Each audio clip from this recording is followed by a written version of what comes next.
بسم الله الرحمن الرحيم. اللهم صل وسلم وبارك على سيدنا محمد وعلى اله واصحابه اجمعين. ازيكم حبايبي، عاملين ايه؟ يا رب ان شاء الله تكونوا بخير وصحه وسعاده يا رب. ربنا يرضينا ويرضيكم يا رب اجمعين.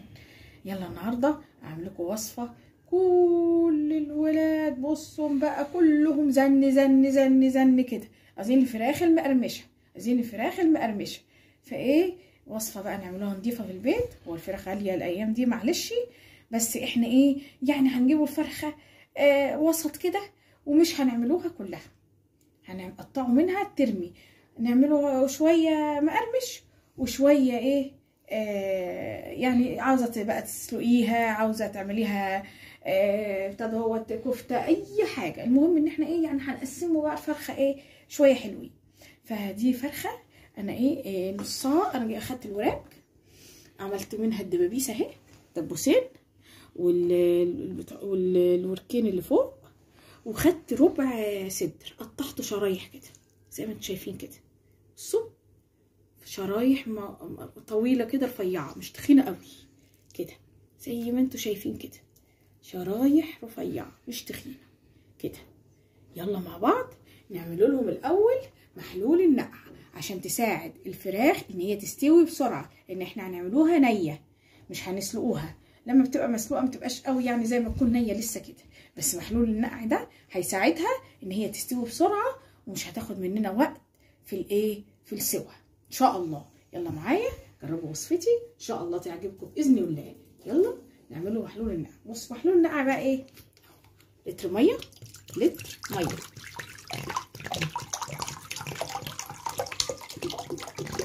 كده، لتر ميه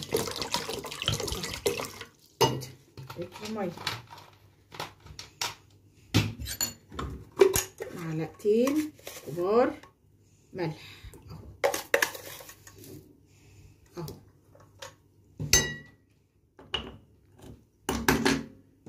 معلقتين سكر اهو كده، معلقتين خل، واحد اتنين. قلب كله كده كويس قوي مع بعض، ندوبوه لحد ما يدوب معانا.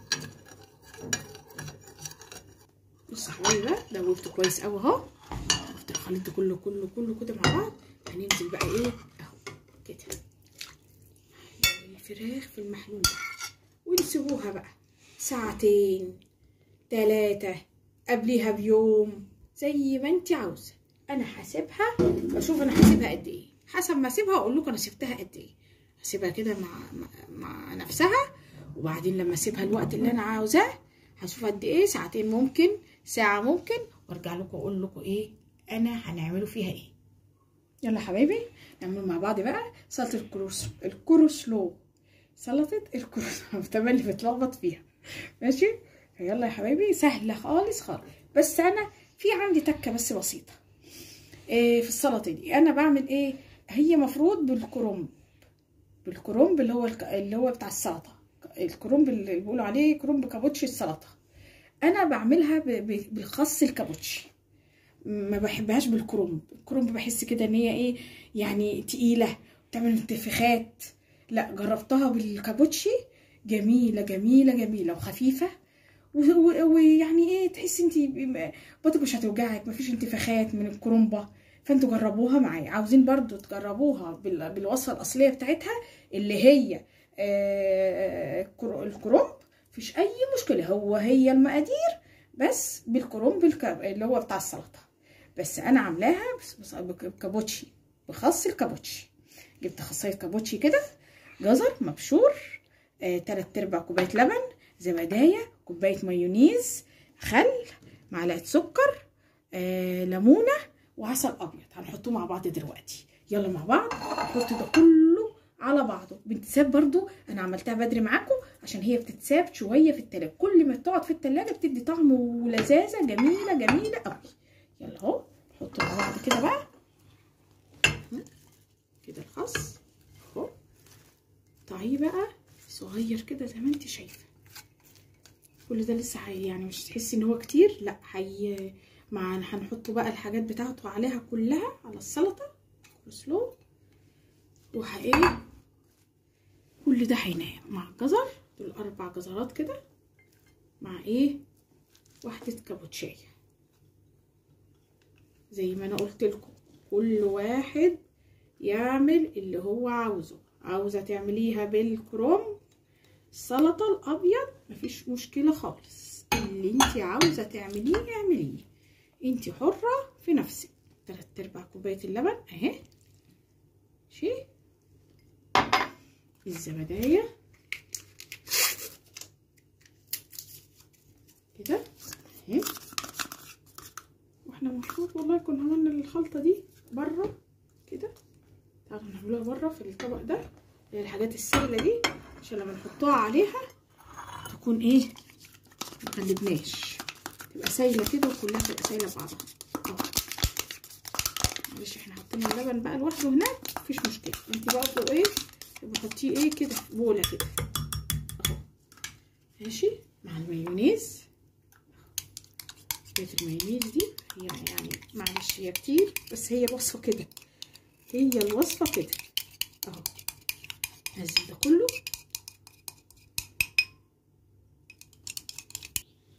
اهو. حطيت المايونيز، الليمون بقى ليمونية كده اهي، سوري ليمونة،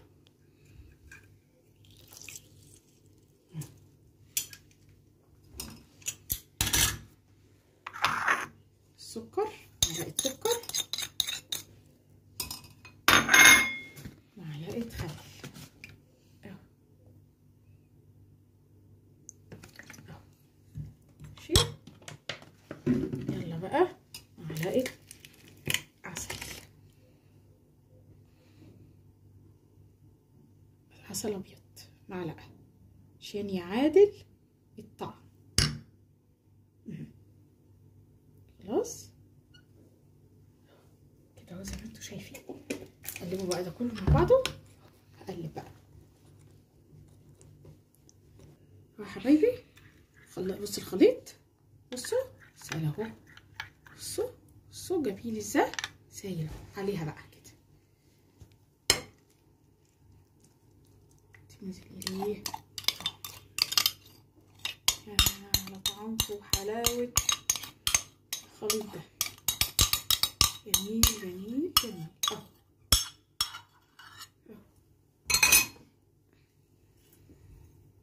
دي حاجة لازم ننزلوها، معلش معادش فيه حاجة بتترمى. قلبوا بقى كل ده مع بعضه، اقلب اهو يا حبايبي. بصوا بقى، بصوا الجمال، بصوا بقى ده لسه كمان كل ما تقعد بص لها قلت شويه. يعني الايه السلطه لما بتشرب من الحاجات اللي احنا حطيناها، المايونيز والعسل واللبن والسكر والخل، بيشرب كل ده تحس ان هي بقى ايه شربت منه فبتقل شويه اهو. حطوها بقى في التلاجة، تتحط بقى في التلاجة الوقت ما انتوا تاكلوا بقى، يا على طعامتها كل ما تحط في التلاجة تبقى احلى واحلى. نحطها في التلاجة ونعمله مع بعض ان شاء الله الفراخ. بيبي يلا نعمله بقى اللي هي الايه الخلطه بتاعت الفراخ المقرمشه. نحطه كده كوبايه دقيق، هنا كوبايه دقيق اهو، وهنا كوبايه دقيق،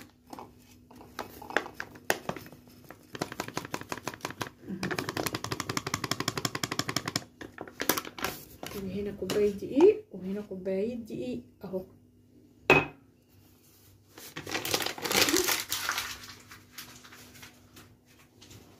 ماشي، هنا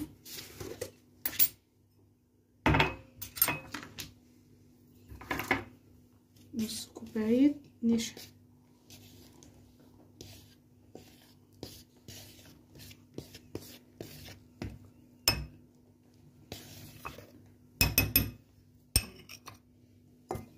كوباية نشا هنا،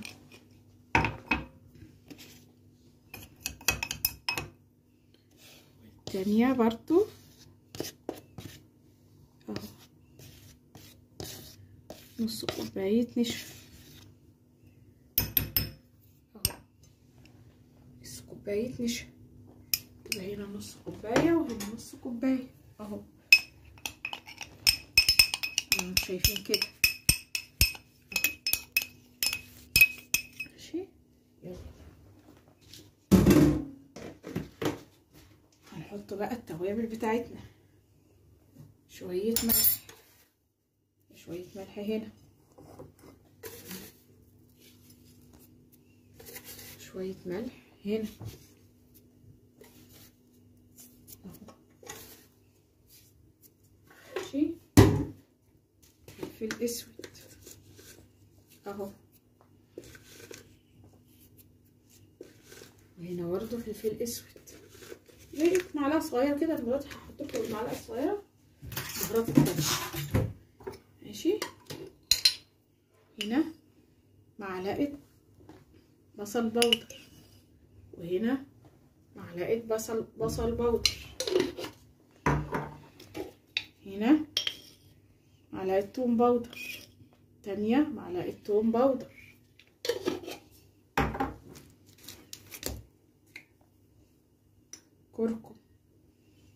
كركم هنا معلقه صغيره، التانية برضو معلقه صغيره، كاري معلقه صغيره، تانية معلقه صغيره، زي ما انتوا شايفين كده بالتساوي. ماشي، بابريكا معلقه صغيره، وهنا معلقه صغيره، زعتر اهو، زعتر معلقه صغيره، تانية معلقه صغيره. خلاص، البودر بقى عشان ايه؟ يخليها ايه هشه كده وجميله. معلقه صغيره هنا برضو، معلقه صغيره اهو. بس كده كله كده تمام وزي الفل. نقلب ده كله هنا كده مع بعض اهو، نقلب التانية مع بعض. تعالوا بقى هنشوفوا هنعمله في واحده فيهم ايه. يلا نعمله بقى ايه في دي بقى كده. نعمله ايه بقى؟ خلطه سايله، خلطه سايله اهو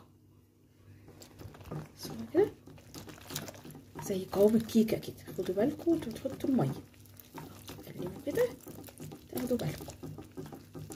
هنقلب بس، هنوقف الميه ونقلب ونشوف. هتعوز ميه تاني، ميه هتعوز تاني لسه اهو. بصوا اللون، بصوا اللون الخلطه وجمالها، بصوا ولا ريحتها بقى ما اقولكوش. مش عايزه اقول لكم على ريحه الخلطه، حاجه كده جميله قوي قوي قوي. انا كده الاول قبل ما اشتغل في كده في الخلطات دي عملت ايه؟ شلت الفراخ من الميه، ميه النقع شلتها منها، شلت الفراخ منها علشان تصفي الميه بتاعتها. حطيتها كده في مصفى وسبتها تتصفى شويه. سبتهم قد ايه في قلب الميه بتاعت الخلطه دي؟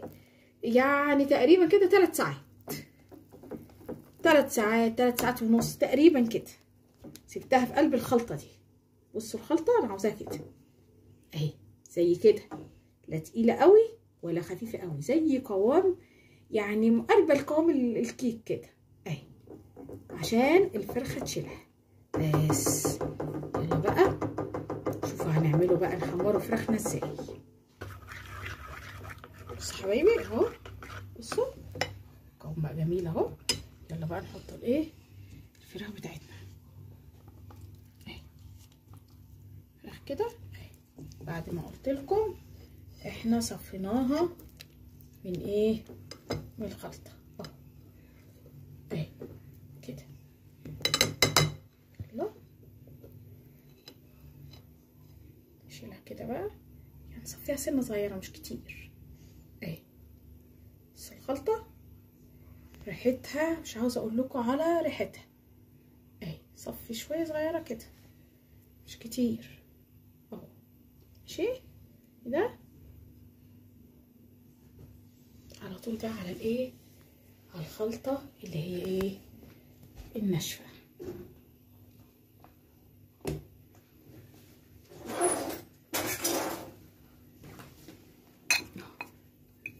الخلطه الناشفه كده، وايه اعملي بقى كده عشان تاخد من الخلطه دي برضو.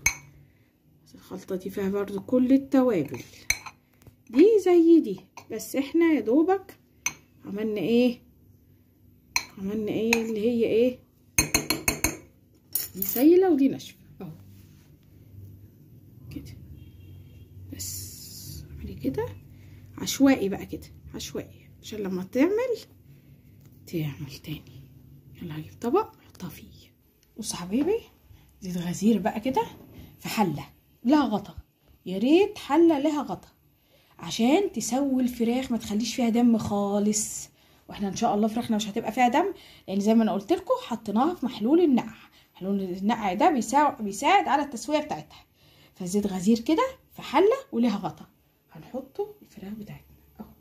بسم الله الرحمن الرحيم اهي كده. النار لازم الزيت في الاول يبقى سخن جامد اهو كده زي ما انتوا شايفين. بس بعد كده هنوطي النار عشان تستوي براحتها. هحط بقى هحط اهو يا حبايبي زي ما انتوا شايفين كده اهو. اوطي بقى النار وسط، خلاص هي لا عمل جامد اهو. هوطي بقى النار عليه وسط واغطي كده اهي بس، واسيبها بقى تستوي مع نفسها شويه، واقلب شويه صغيره واقلب، واسيبها لحد لما احس ان هي استوت وما فيهاش اي دم، وبعدين ارجع اوريها لكم. بصوا حبايبي، بصوا بقى الجمال، بصوا الجمال ده، ايه رايكم؟ بصوا طبق بقى الكروسلو الجميل ده، بصوا سلطه الكروسلو الجميله دي، جميله ولا طعمها رائع، هيعجبكم قوي. بصوا بقى الفراخ المقرمشه، بصوا الفراخ، بصوا زي اللي بره ولا لا؟ ستريبس اهو، زي ستريبس اللي بنجيبه من بره.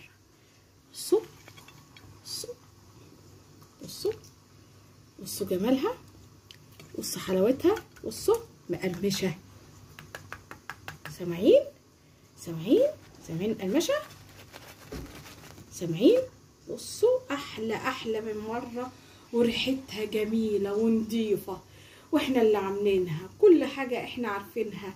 والفرخه، ودي فرخه الا ربع، يعني كل ده فرخه الا ربع. انا ما خدتش فرخه كلها زي ما قلت لكم، دي فرخه الا ربع. بصوا عملت الكميه قد ايه، يعني الولاد هياكلوا ويشبعوا، وتاني يوم ممكن تفضل او يتعشوا بالليل. بصوا مع سلطه الكروسلو بقى، يا على الجمال. ان شاء الله باذن الله هعمل لكم برده في فيديو تاني لوحده الرز الريزو، عشان ده بيبقى عاوز بقى ايه رواقه بقى كده، وعشان فيه تكات جامده، فهنزله لكم ان شاء الله قريب بعد البتاع ده ان شاء الله، بعد الفيديو ده ان شاء الله هيعجبكم باذن الله.